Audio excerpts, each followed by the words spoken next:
पिताजी गुजर चुके हैं। तीनों भाई का विवाह भी हो गया। आज तीनों भाई पिता की संपत्ति का बंटवारा कर रहे हैं। आहा, देखो भाई, मैं सबसे बड़ा हूँ, इसलिए मैं बंटवारे का काम करूँगा। बोलो, तुम लोगों को मंजूर है? भैया मैं तो मंझला हूँ, आप जो बोलोगे मुझे स्वीकार है।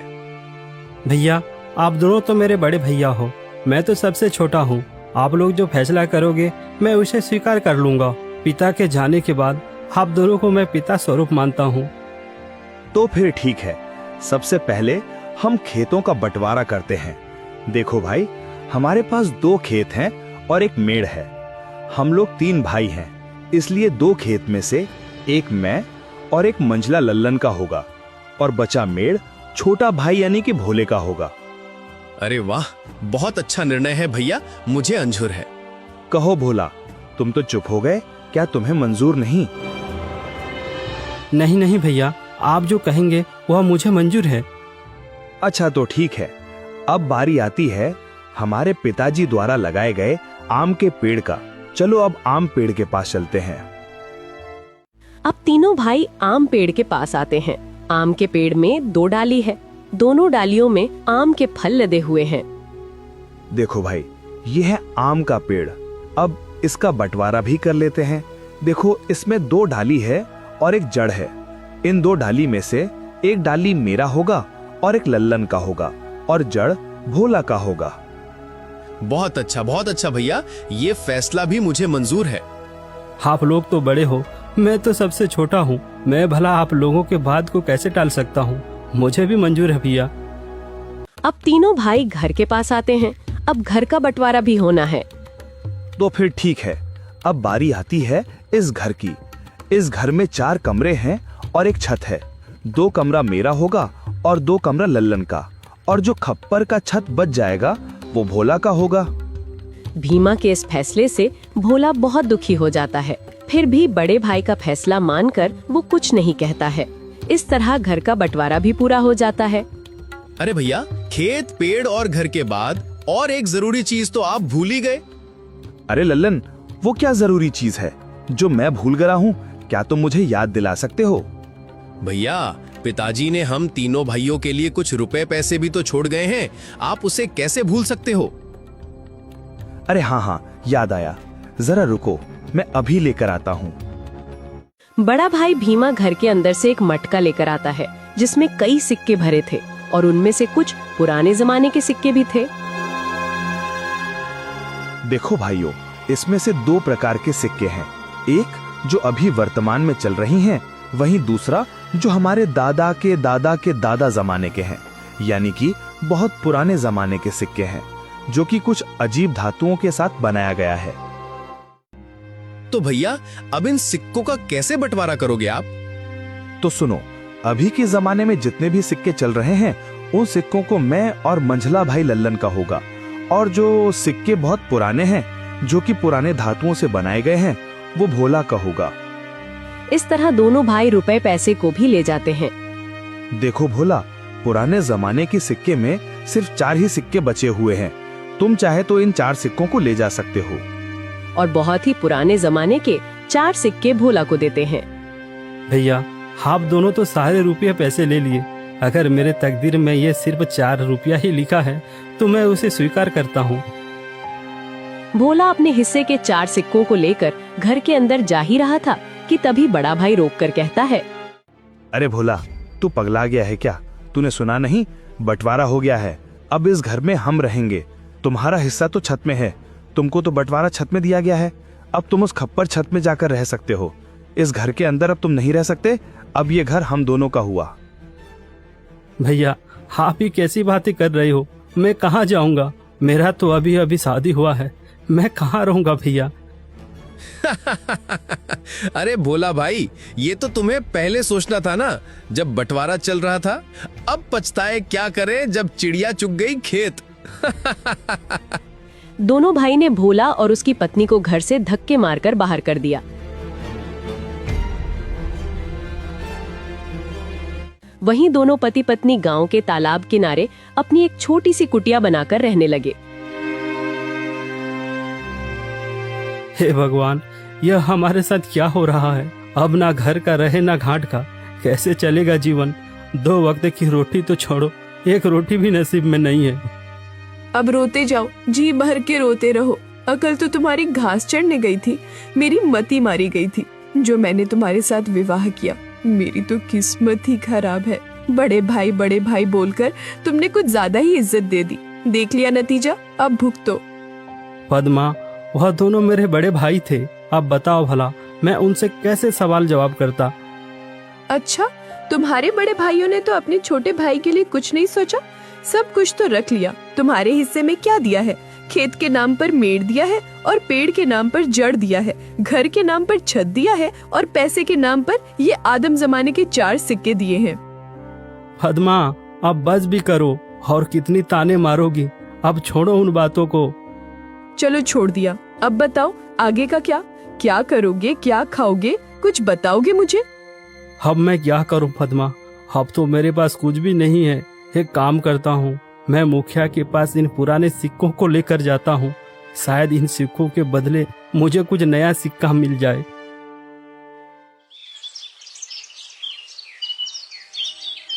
भोला बड़ी उम्मीदें के साथ उन 4 सिक्कों को लेकर मुखिया के पास जाता है।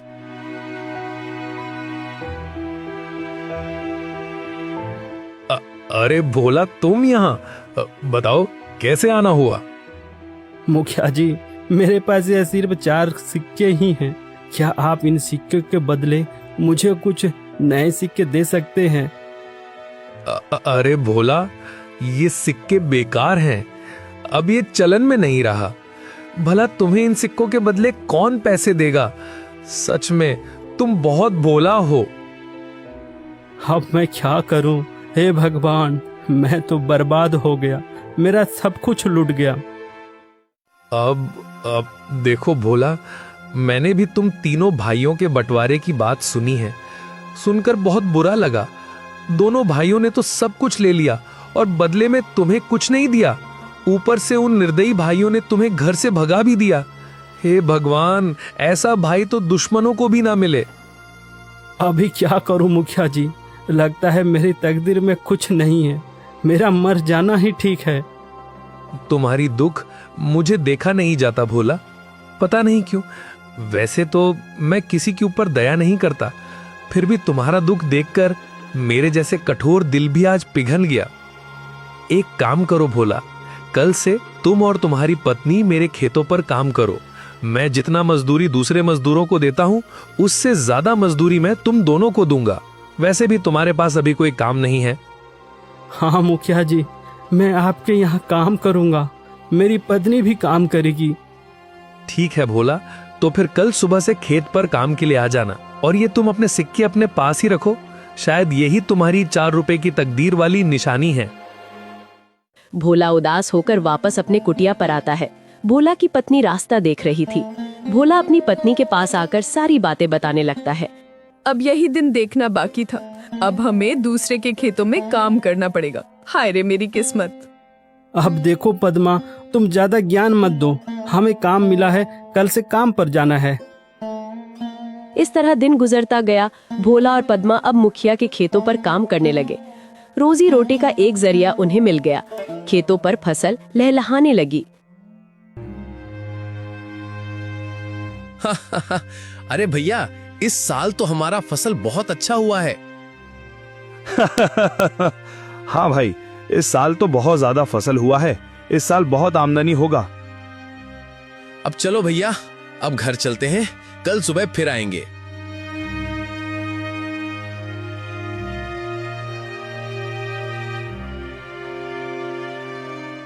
अरे पद्मा, देखो सुबह से दोपहर हो गया है, खाने का वक्त आ गया है। चलो कुछ खा लेते हैं। वैसे आज खाने में क्या है पद्मा? घर में जो भी थी रूखी सूखी सब ले आई हूँ, जाकर ठूसो। थके हारे भोला और पद्मा दोनों खेत के एक किनारे में बैठकर खाना खाने लगते हैं। अरे पद्मा, क्या हुआ? तुम अचानक खाना क्यों बंद कर दी? नहीं नहीं, कुछ नहीं। मैं तो बस ऐसे ही कुछ सोच रही थी। क्यों पद्मा, क्या हुआ? बताओ भी। देखो ना, हम कितना काम करते हैं, सुबह से लेकर शाम तक। ऐसा कब तक चलेगा? क्या तुम्हें नहीं लगता कि हमारा कोई संतान भी हो जो बुढ़ापे में हमारा सहारा हो? हाँ पद्मा, बार बार मैं भी यही सोचता हूँ, पर क्या करें, यह सब हमारे हाथ में नहीं, यह तो ऊपर वालों के हाथ में है। पता नहीं किस जन्म की सजा भुगत रही हूँ। भगवान ने तो हमसे मुंह मोड़ लिया है। बेघर होकर हम भटक रहे हैं। हमारे भाग्य में कुछ नहीं, न कोई संतान, न कोई जमीन जायदाद। हाँ पद्मा, अब तो भगवान पर भी भरोसा उठने लगा है। भोला और पद्मा दोनों बातें कर ही रहे थे कि तभी वहाँ अचानक एक चिड़िया आकर बैठ जाती है। अरे अरे, ये देखो तो, यह तो एक चिड़िया है, हमारे पास ही आकर बैठ गई। लगता है इसे भूख लगी है, हमें इसे कुछ खाने को देना चाहिए। हाँ पद्मा, तुम इसे कुछ खिला दो, शायद भूख के मारे यहाँ आ गया होगा। पद्मा ने उस चिड़िया को कुछ चावल देती है। चिड़िया कुछ देर पद्मा को देखती रहती है, फिर चिड़िया उस चावल को खाकर उड़ जाती है। अब चलो पद्मा, घर चलते हैं, शाम भी हो रहा है। भोला और पद्मा दोनों खेतों पर काम करने के बाद अपना कुटिया पर चले जाते हैं।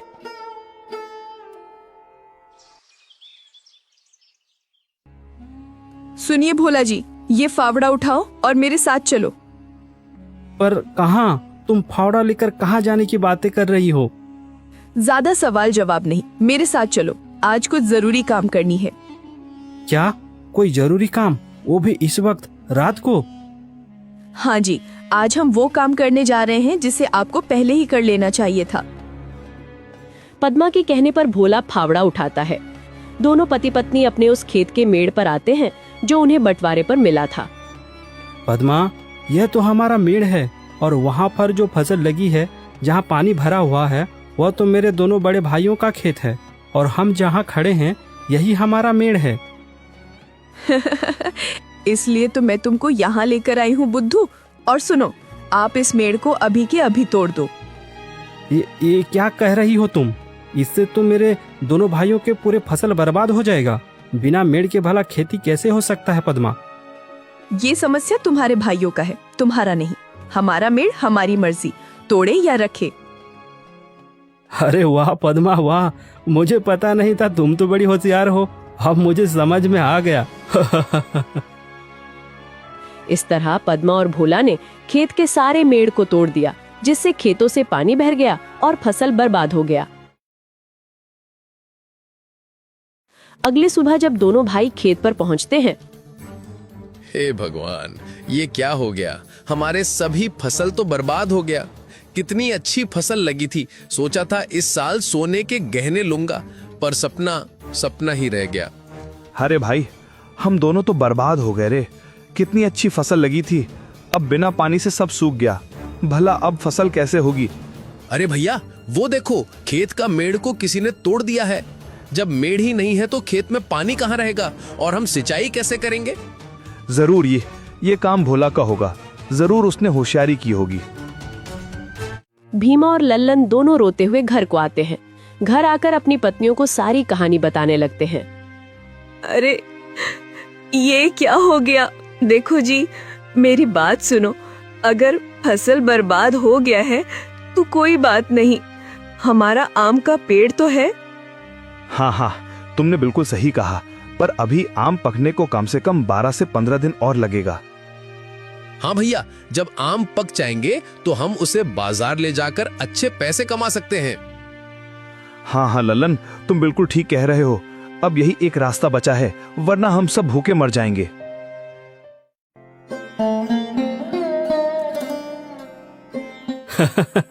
अरे पद्मा, तुम तो कमाल कर दिया, मेड़ तोड़ दिया। जैसी करनी वैसी भरनी, ये उन्हीं के कर्मों का फल है। सुनो जी, आज रात हमें और एक काम करना है। अरे पद्मा, इस बार क्या करना है? अरे बुद्धू, तुम अब देखते जाओ, वो तुम्हें शाम होने के बाद ही बताऊंगी। जैसे ही शाम हुआ, पद्मा और भोला दोनों कुल्हाड़ी लेकर उस आम के पेड़ के नीचे पहुंच जाते हैं जो उन्हें बंटवारे पर मिला था। सुनो जी, क्या यही वो आम का पेड़ है? हाँ पद्मा, यही तो बंटवारे वाला आम का पेड़ है। एक डाल पर बड़े भैया और एक डाल पर मंजला भैया का अधिकार है। तो फिर हमारा हिस्सा कौन सा है? अरे पद्मा, मैंने तो पहले ही तुम्हें बता दिया था कि हमारा हिस्सा सिर्फ जड़ है, इसके अलावा और कुछ भी नहीं। तो फिर ठीक है, इस पेड़ का जड़ तो हमारा है, इसलिए इस जड़ को रखे या काटे हमारी अपनी मर्जी। दोनों पति पत्नी आम के पेड़ को काट देते हैं। आम का पेड़ नीचे जमीन पर गिर जाता है। एक जोरदार आवाज होता है। भीमा और लल्लन दौड़कर पेड़ के पास आते हैं। भोला और पद्मा को दोनों भाई पकड़ लेते हैं। अच्छा, तो तू है भोला, तू हमसे बदला ले रहा है। आज तो तेरा खैर नहीं, तुझे तो इसकी सजा जरूर मिलेगी।